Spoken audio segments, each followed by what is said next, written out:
What's up, people? It's another edition of the New Breed Podcast, the world's best quasi-new metal podcast from two dudes who are really there. I'm one half of your hosting duo, Jay Horsecow. With me, I have my partner in crime, the notorious TIM, Tim Anderson Jr. Tim, how's it going?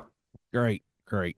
All right, you're doing great. I'm doing great. All right, everything's great. So this week, everyone, this week we're going to do a little bit of a live show, not a little bit, a full-on live show recap.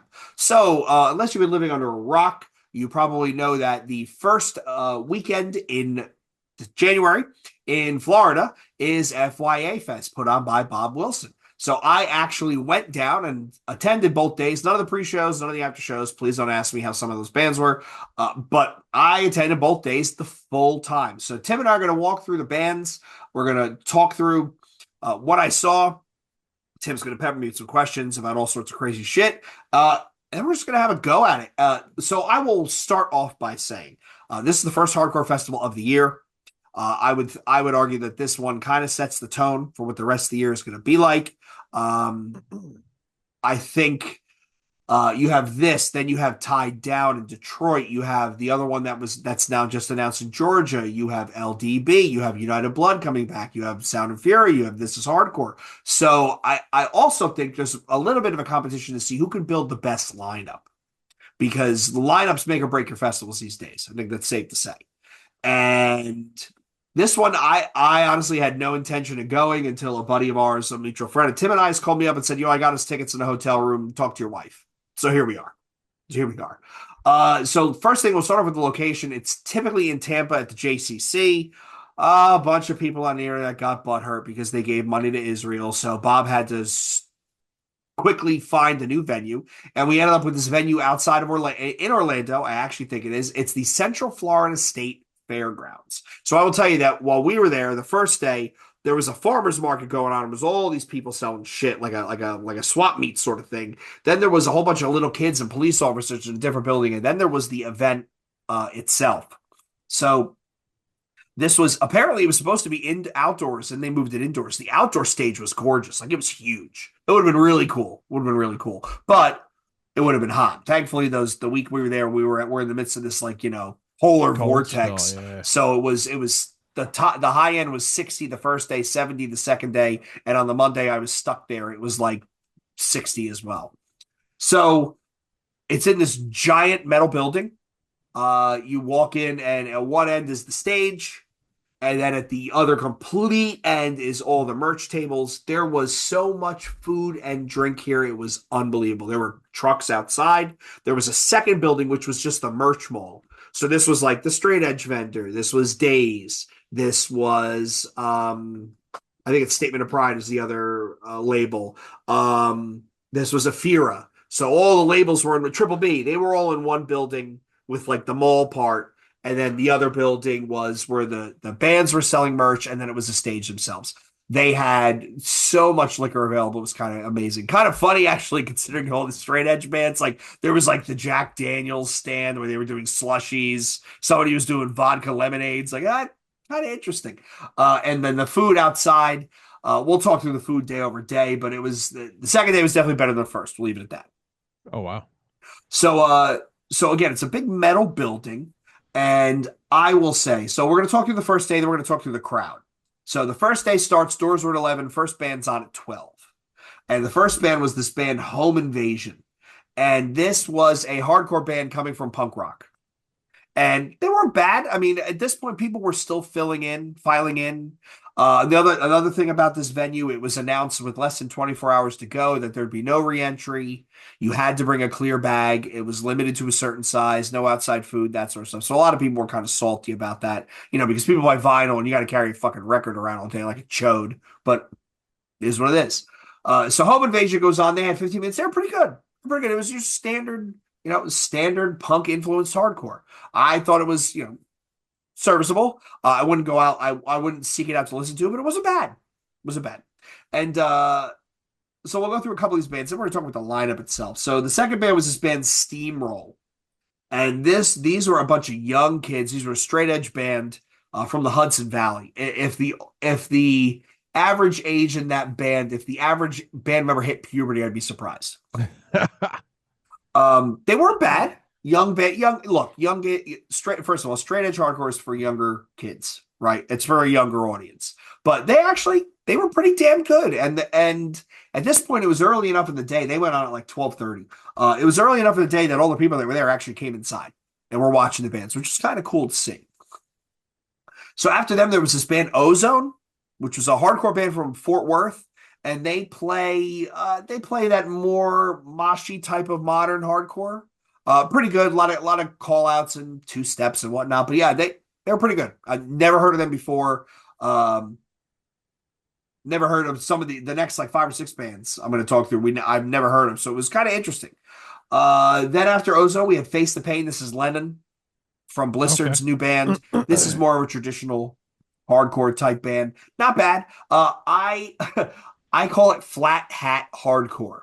You know those kids that are all at the shows wearing the flat hats with the Yep. brim all the way up, like the unstructured cats, not like the 5150s like this, but the 5950, the flat brim like dad hat. Yep, this flat brim hardcore. So when I say that, now you're going to hear it in your ear like, oh, I know what that band sounds like. Gotcha.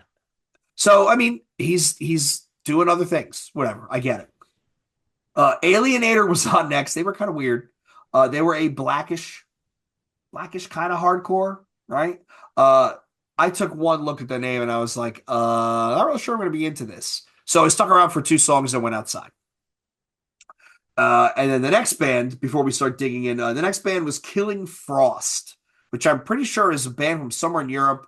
The one they had a keyboard. It was black and death metal type with some hardcore parts to it. Interesting and different. And I will say, when I say interesting and different, when I look at the lineup itself, right, I will give Bob Wilson all the credit in the world. This is one hell of an awesome lineup. And as we talk through the rest of it, and even the next day, there is a healthy mix of the flat hat stuff, the throwback stuff, the really aggressive stuff, the mosh stuff, the nostalgia bands. I thought he international, right? I thought he did a great job of actually not only building the lineup, but structuring it in a way where you didn't hear two or three bands back to back that were the same thing. Like, because there was a point on the second day, where it was just pummeling. You're like, my God, who's next? Torture and then Sanction? Like, get me the fuck out of here. Like, really? But it was good. It was good. So after Killing Frost, these are going to be some of the bands that you're going to recognize names more. The first band was this band Extinguish. They're Hmm. Moshi hardcore from California. They were pretty good. They were pretty good. I got a pretty good response. After that was this band Silver, which is an Italian hardcore band. They play more of that slower, heavier, metallic hardcore. The lead singer sounds a lot like Dwid from Integrity. Highlight of this set was they go right before they go into a breakdown. Somebody threw a whole bunch of spaghetti into the audience, which I thought was raw spaghetti. It was kind of amusing. Like, hey, we're from Italy, and all the spaghetti came flying out. Uh, and then after this, now it just now the wheels start coming off. So then you've got Final Resting Place, Mm. which is that throwback, early aughts metalcore sound. They got a huge reaction. The place went fucking bananas. Like I will tell everybody, Final Resting Place, Missing Link, Internal Bleeding, all the rest of today, Torture, Bayway, Contention, Balmoral, all the heavier bands got a huge response. Huge response. So I guess that sound is on its way back. Absolutely. So after Final Resting Place, you had Bad Beat. Bad Beats from Detroit. They played that real quick two-steppy type hardcore. It was good. It was, and after the fucking ass beater that was Final Resting Place, it was a good change. Again, this is back to Bob building the structure in the lineup. It was a good change of pace. I mean, it was still fast and it was still moving. It just wasn't as, beat your ass aggressive. After that, and Tim, I'm talking a lot, so please just interrupt me and Yeah, you're good. throw shade and shit out there. After that, for me, was Dinner. Because the next band was Scarab, the Philly local, Tyler Mullen from Year of the Knife and Gridiron and all that. I've seen them enough here in Philly. I wanted to go get dinner. At this point, I will say that the first day, the food left a lot to be desired. So there was a truck that just did fried shit. So all the vegan kids were hanging out eating French fries. There was a truck that was doing arepas. Well, it's like the cornbread with the grilled cheese sandwiches, which is what I should have gotten because it smelled amazing and the line was out the door. There was another guy doing just hot dogs. There was always someone eating hot dogs, right? I guess the vegans can eat that because it's not real meat. It's like fucking horse parts. Um, and then we ended up getting there was a place that was doing bao buns, Okay. and they were $17 for two buns that were as big as a coaster. And Dan, the whole rest of the weekend, was yelling. He was quoting Curb Your Enthusiasm. He just kept yelling, "It's a shit bow! It's a shit bow!" Because it was way too expensive. Way too expensive. Oh, Food that's gets fucking hilarious. food gets markedly better the second day. There were Shit bow. there was it's a Love shit it. bow. There were way more liquor vendors than there were food vendors, Which is crazy. which is nuts considering hardcore and the straight edge guys. So after Scarab, this is where a highlight for me, Missing Link. Like, this is my first time ever seeing them. They were great. They put on a fucking awesome show. That really aggressive. He sounds like Barney Greenway, that really aggressive hardcore. What's his name from your 1000 Demons came out to do his feature. The guy from Gridiron was there. He did his feature. It was good. It was good. All the FSU guys came out of the woodwork for that one. It was good. Did you say 1,000 demons? You mean 100 demons? 100 Demons. What was his name? Oh, Not Pete, the original singer. What was his name? I forget. I follow him on Twitter. He's great. He Yeah, he's kind of funny. just fights with everybody. Stop thinking about it. We'll come back to it. But yeah, he was there. They put on a really good show. They put on a really good show. And another thing I have to call out, the sound here was incredible. Like, they Really? were doing 10-minute changeovers and the sound was really incredible. No problems all weekend, no matter where you stood. And again, this is a big steel room, concrete and steel room. So reverb and echo is going to be a concern. After Missing Link was Big Boy, who was amazing. Amazing. It is Bay Area hardcore. Imagine Tsunami with a sense of humor. The lead singer is hysterical. I need more moshing, more moshing. And he just kept repeating himself nonstop. It was kind of wild, but they put on a really fun show. You could tell people were dancing and having a good time. And that was another thing I will say about this show. Every band had somebody dancing for it. Some bands had way more than others, but there was always at least 20, 30 people in front of it, whatever band was playing, having a good time, which was really kind of cool to see. After Big Boy, we had Internal Bleeding. I wasn't sure how this was going to go over. Yeah. How did that go over? It crushed. It Wow. crushed. Well, you figure Final Resting Place, Torture, all those bands owe something to Internal Bleeding. Like, Jamie Josta has willingly willed this band back into existence. But they put on a great show. The reception was wild. People were fucking smashing each other. I think this is the band. There was one dude who was there. He had to be like 6'3" or 6'4", and he had his tiny little girlfriend there who weighed 100 pounds. And at one point, she was on his shoulder, and he just picked her up and threw her into the audience, which was kind of wild. But yeah, it was Internal Bleeding got a hell of a response. Next up was Death Threat. I didn't stick around to watch it because I've seen them enough. They closed with that song that's on the Hellfest DVD. The response was insane, right? So this is one of those bands where they were around, they toured, they did a bunch of shit. I mean, it never got huge like a Converge or a Hatebreed, but the place literally packed the room for them. Doesn't surprise me. No, I mean, and they put on a good show. They sounded fantastic. After that was a band I'd never seen, let alone heard of, Stout from Baltimore. Okay. They were really good. They kept talking about how Bob had been after them for a decade to come play this festival. He wanted to see them reunite, and they put on a really good show. It was really fun. It was really fun, and the crowd was really into it. For an older band that has never like done the nostalgia bit, it went over really well. After Stout was Fury from California. I watched from the back of the room. Like, I'm into them, but I'm not into them. Honestly, at this point, my feet were fucking killing me. So at this point, you're looking at, I'm on hour 9 on my feet. Yeah, Right? For fuck somebody that. who's a fat ass who sits and works an office job. Yeah, it's kind of a lot. But Fury was good. The response was great. A lot of people crowd surfing, a lot of people getting up, grabbing the mic. It's fine. After that was Mind Force. They put on the same show every time I see them. Like, you know what you're getting. They're a fun listen. The crowd is excited. Jay Mind Force is a fucking madman. So he's running around bouncing. And they put on a really fun show. Like, if you've seen them, I will say this, though. If you've seen them once, you're really going to see them again. But it was fun. And closing out the night was Foundation. And I had never seen them live. I don't think I've actually ever heard their music, believe it or not, because that was in those weird interstitial years when I wasn't into music, wasn't into hardcore. They fucking slayed. They Oh wow. slayed. Like the crowd response was wild. Everybody was up on stage singing with them, and they sounded really good. I went back and listened to it on the plane ride home. They sounded really good. And it's kind of funny. It's kind of funny it was announced that they were playing FYA, and there were no other announcements. And after they played that FYA set, you had Tied Down announce that they were playing. You had that other one in Georgia announce that they were playing. I would not be surprised if they're on This Is Hardcore or Sound and Fury this year. So yeah, there was probably like, hey, can you hold off on the announcement until after this? Yeah, which is respectful, I Yeah. guess.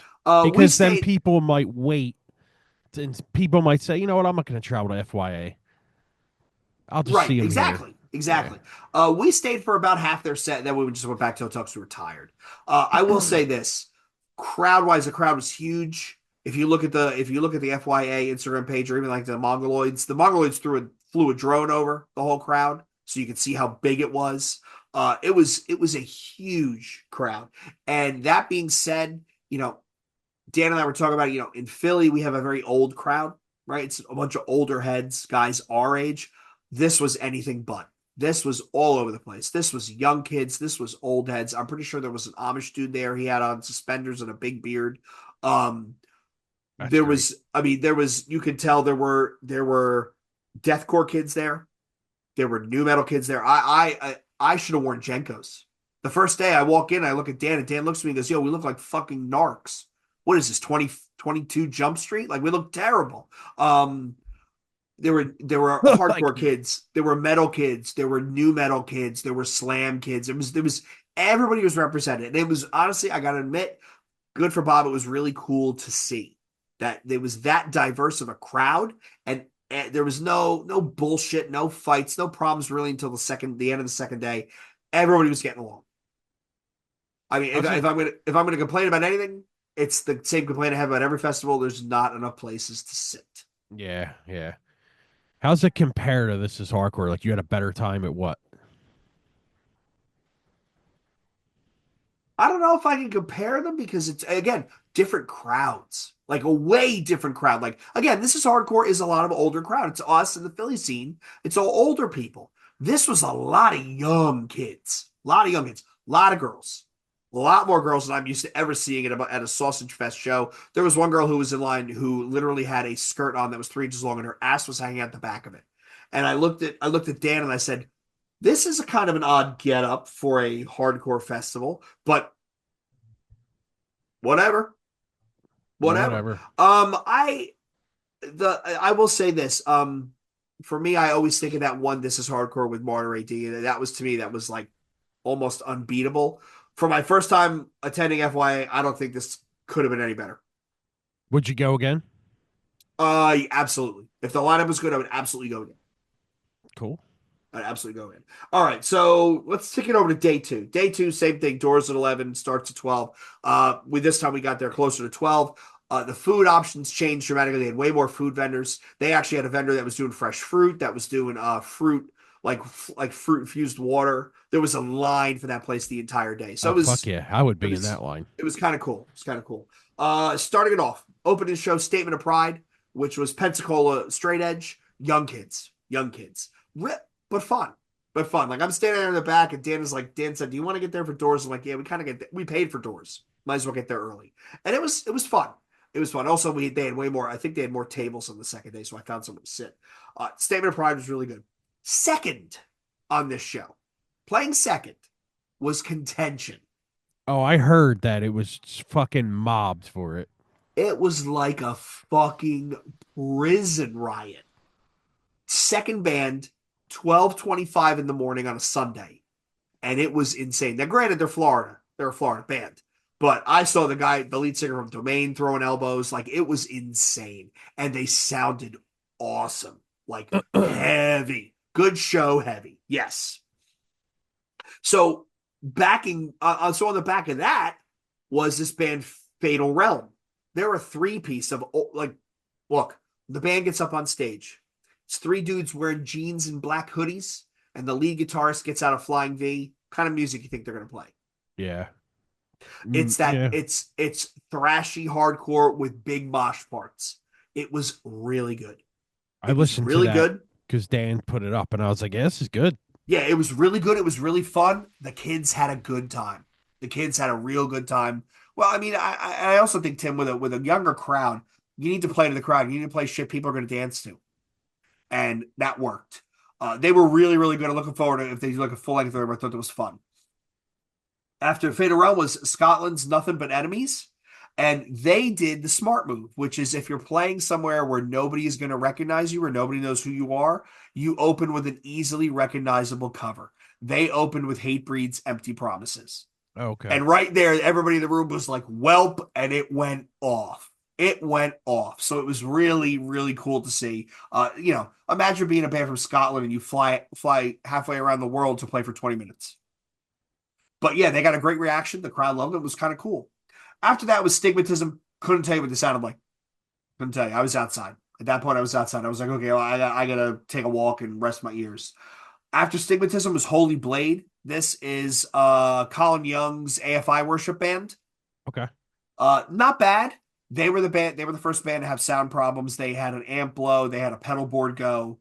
So they were playing with one guitar. At one point, Colin, I think his pedal board went, and then the lead singer is a singer guitarist. His amp went, so he actually just took off the guitar and sang.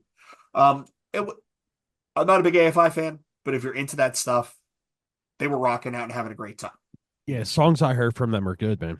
Yeah, it was enjoyable. Again, not my thing, but if that's your thing, you might enjoy it. Time out, let me take a drink here. Yeah, gotta wet the whistle. Mm. It's a jalapeno margarita. Just add ice. Pretty good. Yeah, I'm gonna be hungover tomorrow. So after Holy Blade, we had probably I thought the most fun set of the weekend. It was Bayway, and shout out to Jay. Fucking, he knows how to work a room.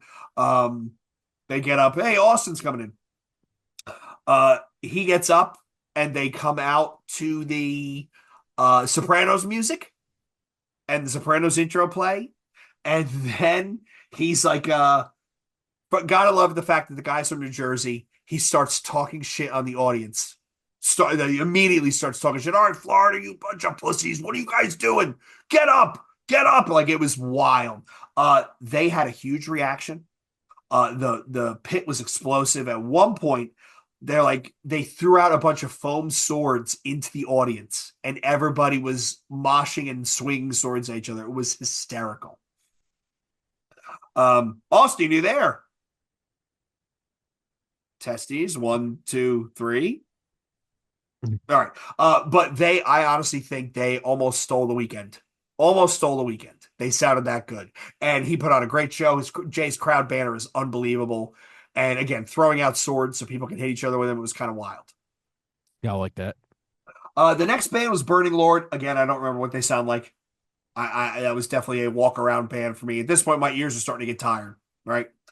After Burning Lord was Crush Your Soul, which is the side project from Jay from Mind Force and a couple of those other guys. I know the singer from Final Resting Place played bass at one point.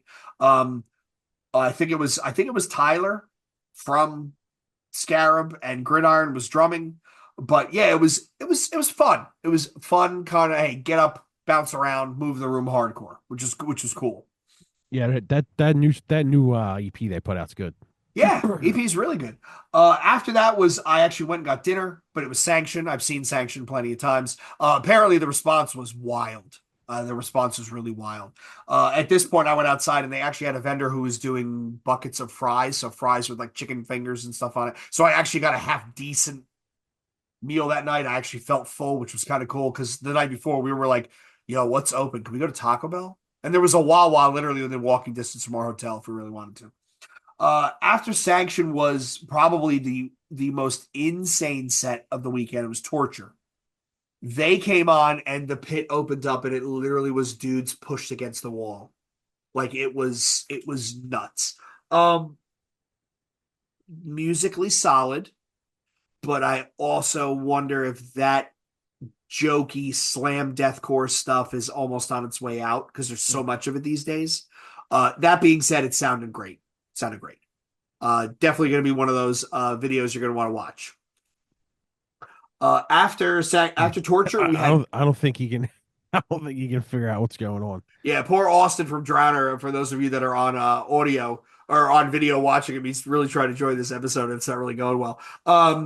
So after that was probably probably the second or third wildest set, top three of the weekend. Balmora. They got a huge response. One of the wilder parts was they played three songs. They said, "All right, this is a cover," and it was "I Do My Crosswords in Pen" by On Broken Wings. Okay. And we need to talk about the On Broken Wings revival, right? Because they opened with the sample and the crowd went fucking bananas.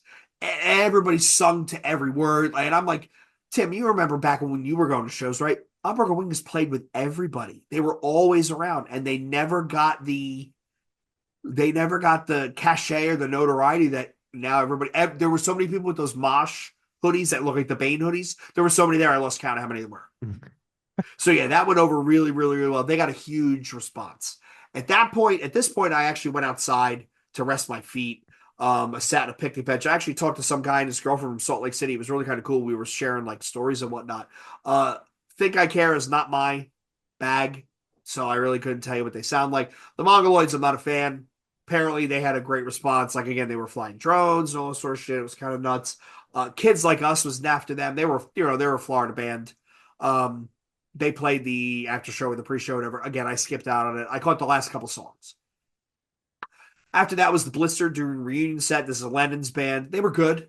They sound like Strife, which is what they were shooting for. So no complaints there. But they were the hometown guys. They got a huge response. Next to last band was Terror. Vogel is what Vogel is. This was one of the rare low points of the weekend. There were motorcycle gangs at this show. And there was a motorcycle gang of about a dozen dudes all in the middle of the pit. And at one point, a fight broke out and they beat the shit out of somebody to the point where like Terror stopped playing and people started booing. And then they all ran out of there because there were police there as well. Like there was two different motorcycle gangs there and there were police there. They ran out obviously before the police showed up. So, which was kind of like a low point on that evening.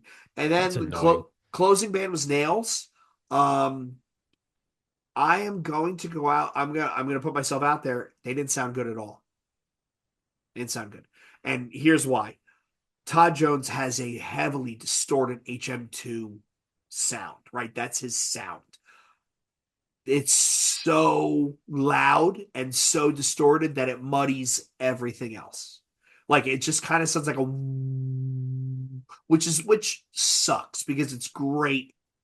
I've seen them live where they've sounded great. I've seen them live where they haven't sounded good. This one they didn't. To me, I'm waiting to hear the soundboard video with when Sonny puts the video out, but it just wasn't good. Yeah, that's it. You have to. I don't know. It's hard to like mix that sound as well live. True, in a big metal room, like I'm not holding it against the band because the sound guys did great all weekend. It's just they did not sound good. I'm surprised that sound is still fucking popular, to tell you the truth. Yeah. So all in all, definitely I would tell anybody definitely worth the trip. Definitely worth what we paid for in tickets. The mixed bill, the mixed crowd. It was a huge crowd. There had to be a couple thousand people there. And I was not the oldest guy in the room, which was kind of funny. It was definitely worth the trip. I would definitely do it again if the lineup holds up because it was a whole hell of a lot of fun. Yeah, it was just different. Used to this older crowd that we see in Philly all the time. It was just different to see a bunch of young guys, and the flat hat kids. And some dude had a rat tail, and I was like, Jesus, that's coming back into style. I will tell you that I think the next big thing is going to be that mental locking out sound, right? Blacklisted, that whole type of sound. I think that's going to be the next big thing. But yeah, so I would definitely say, Austin, are you there? He is still trying to figure out the audio. Poor guy. I would definitely say if you are in the Florida area, if you're not too far from there, I would definitely say go. I'm trying to drag Oriion next year. I think it's even if you're not from the Florida area, it is definitely worth the trip. The lineup was great. The sequencing was great. The crowd was actually really cool. Everybody was positive all weekend. And I did see Cody from Gloves Off down there. Got to say hi to him real quickly. Joe Hardcore was there. A couple other people. But yeah, it was It was fun. It was fun and definitely worth it. So I will tell anybody, if you are in the Southeast and looking for a show, I would definitely go. It's worth the 2 days. And I know they already announced they're going back there next year. They fixed the food shit on the second day. They did have water fountains and stuff. So like if you had a bottle of water, you could refill it. That's nice. But yeah, I definitely think it would be worth it. I would definitely think it'd be worth it. Uh, all right. So that is our FYA 11 2025 wrap up. Uh, That's follow Jay's wrap up. Yeah, me or I rap. I just fucking talked for like 40 minutes. God, shut me up. I hope that was interesting for everybody. I would definitely check out a bunch of these bands. The lineups are still out there. It's posted to the FYA Instagram page. If I get around to it, I'll put together a playlist of some of the bands I found that I think stood out.